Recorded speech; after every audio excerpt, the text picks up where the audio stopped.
सज्जन सिंह जी का नाम आते ही सर श्रद्धा से नतमस्तक हो जाता है। आज प्रत्येक वार्षिक निरंकारी संत समागम की भव्यता के पीछे एक धुंधला सा नूरानी चेहरा दिखाई देता है। युवा, विद्वान और परोपकारी संत सज्जन सिंह जी का। सज्जन सिंह जी ने इस धरती पर बहुत ही कम आयु व्यतीत की। सज्जन सिंह जी को माता पिता के रूप में शहंशाह बाबा अवतार सिंह जी और जगत माता बुद्धवंती जी की सरपरस्ती नसीब हुई। कुशाग्र बुद्धि के सज्जन सिंह जी को मिशन की अनमोल शिक्षाओं को जन जन तक पहुंचाने की तीव्र इच्छा थी और इसके लिए आप नई नई विधि सोचते रहते थे।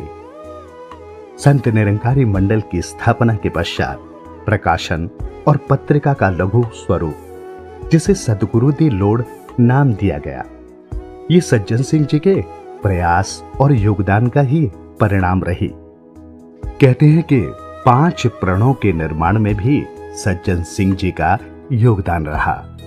इस महान विभूति की देन यही नहीं थमी। उन्होंने शहंशाह बाबा अवतार सिंह जी से प्रार्थना की कि वर्ष में एक बार सभी संत महापुरुष समागम के रूप में एकत्रित हों। मात्र 16 साल की अल्पायु में ही सज्जन सिंह जी निरंकार प्रभु में समाहित हो गए। आपकी याद में जो दिल्ली में ईदगाह के समीप प्रेरणा दिवस मनाया गया, उसमें सारे देश से महापुरुष एकत्रित हुए। इस प्रकार ये प्रेरणा दिवस ही पहले संत समागम की नींव का पत्थर बना। इस अवसर पर कवियों द्वारा किया गया कविता पाठ भी आज के विशाल कवि सम्मेलन की देन रहा। दिव्य व्यक्तित्व के स्वामी सज्जन सिंह जी के अथाह गुणों को सीमित समय में नहीं माना जा सकता। सासंगत 29 अगस्त का दिन फिर हम देखते हैं हमारे मिशन के महान फिलासफर बाबा सज्जन सिंह जी, जो सासंगत बाबा गुरबचन सिंह जी के छोटे भाई शहंशाह जी के छोटे पुत्र थे। 16 साल 10 महीने 18 दिन की आयु केवल शरीरक लेकर आए, पर इस महान नौजवान ने जो आज के समागम है, आज का संत निरंकारी एडमिनिस्ट्रेटिव बॉडी मंडल के रूप में है। सासंग चाहे 5 प्राण हैं, चाहे ये और कितने रूप आज मिशन को देखने मिलते हैं, उस बच्चे ने उस जवानी की उम्र में ये सब कुछ का और सासंगत उनके श्रद्धांजलि समारोह में 29 अगस्त 1948 को उसने शरीर छोड़ा। सच्चे पातशाह शहंशाह ने कहा, सज्जन का बहुत बड़ा सपना था कि बाबा जी आप जाते हैं, संगतें आपके दर्शन कर लेती हैं, आप संगतों के कर लेते हो, परंतु ये संगत आपस में एक दूसरे के दर्शन कैसे करेगी? क्यों ना साल में कोई ऐसा अवसर हो जब सारे संत महात्मा इकट्ठे हों। तो आज ये संत निरंकारी मिशन का पहला समागम हो गया।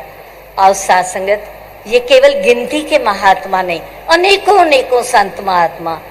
सज्जन सिंह जी का इन्होंने जिक्र किया। 17 बरस की उम्र में वो साथ संगत बीमार हो गए और पहाड़गंज के पास ही एरवन हॉस्पिटल है। गोपाल सिंह जी प्रेमी, डॉक्टर देसराज जी, पूज्य प्रधान जी उन्हें साथ संगत हॉस्पिटल ले गए और वहाँ पर एडमिट करा दिया। कुछ दिनों के बाद शहंशाह साथ संगत देखने चले गए तो सज्जन सिंह जी की आंख में पानी आ गया। तो शहंशाह ने पूछा, सज्जन पीड़ा हो रही है, दर्द हो रही है?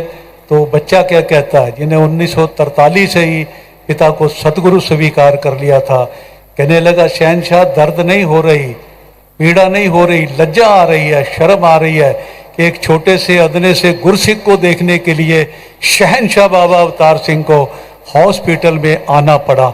अब देखो, ये संस्कार बाबा अवतार सिंह महाराज ने बचपन में अपने बच्चों के जीवन के अंदर डाले थे।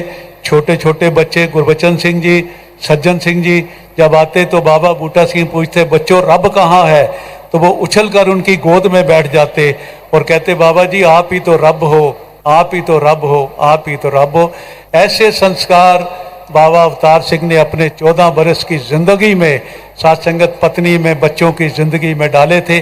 और आज वही सारी लड़ी, चाहे बाबा गुरचन सिंह है, बाबा हरदेव सिंह है, माता सुविंदर जी हैं, अब साथ संगत सदगुरु माता सुदीक्षा जी हैं, वही लड़ी चली आ रही है जो साथ संगत हमारे परिवार को संभालने का प्रयास कर रहे हैं।